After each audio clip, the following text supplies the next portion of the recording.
السلام عليكم، معاكم ليث شو. في شخص مطنوخ بشنغهاي، مرة مطنوخ. المهم الشخص هذا عنده كلب، فصبح في احد الايام ولقى الكلب هذا ميت. لو انا يعني برميه في الزبالة، او يعني كفكري انا كتفكير، او احفر له حفرة كذا وادفنه وبعدين خلاص ينتهي الامر يعني. لكن الشخص هذا بما انه مطنوخ يعني فيبي يزين حاجة ثانية للكلب ذا اللي مات. فتخيلوا انه عمل جنازة فخمة للكلب ذا، يعني جنازة لكلب.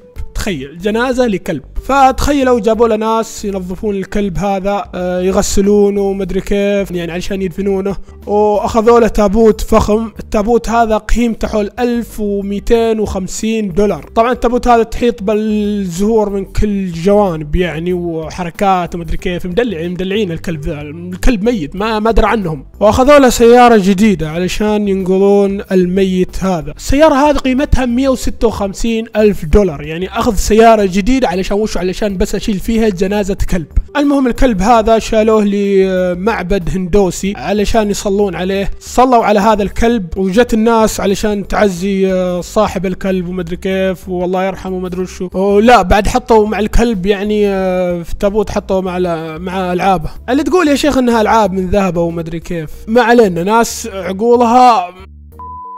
الخبر الثاني هو عن ميلانيا ترامب، زوجة المرشح لرئاسة أمريكا دونالد ترامب. طبعا علشان تساعد زوجها وش قررت تسوي؟ قررت انها تطلع وتلقي خطاب على الناس. فكرت في الخطاب وفكرت فيه وفكرت، بس للأسف يعني ما طلع معاها شيء، يعني عقلها ما أدري يمكن كان فاضي تقريبا. فقالت ليش أنا ما أجيب خطاب من وحدة يعني كذا وأقوله. فكرت يعني في عقلها يمكن الناس ما يدرون أو الناس يعني خلاص. فلقت خطاب لميشيل أوباما اللي هي زوجة أوباما. طبعا زوجة أوباما ألقت الخطاب هذا عام 2008. فقالت ميلانيا ليه ما أنا أزخ الخطاب هذا أشيله وأقوله مرة ثانية على الشعب، ما حد راح يدري، ما حد راح يطق لي خبر. فشالت الخطاب الغبية وقالته حرفيا، عادته للناس بالحر. تخيلوا يعني الغباء كيف هذا النفر، ما في مخ هذا نفر ولا وشو هذا. المهم وسائل الإعلام ما سكتت عن هذا الأمر. في واحد منهم مسك عليه هذا الشيء وراح ونشر، فانتشر الخبر على العالم وفضحوها يعني، افتضحت.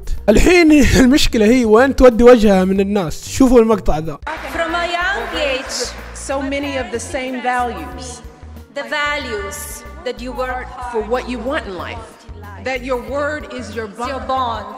You say and you're you going to do what you say. You treat that people you treat people with respect. with dignity and respect. The only limit to your height of your achievements is the reach of strength your dreams of and your willingness to work hard. to work for them. هذه نهاية المقطع يا شباب. لا تنسونا من اللايك، سبسكرايب، فيفرت والاشياء الحلوة هذه. كان معكم ليث ويلا بيس.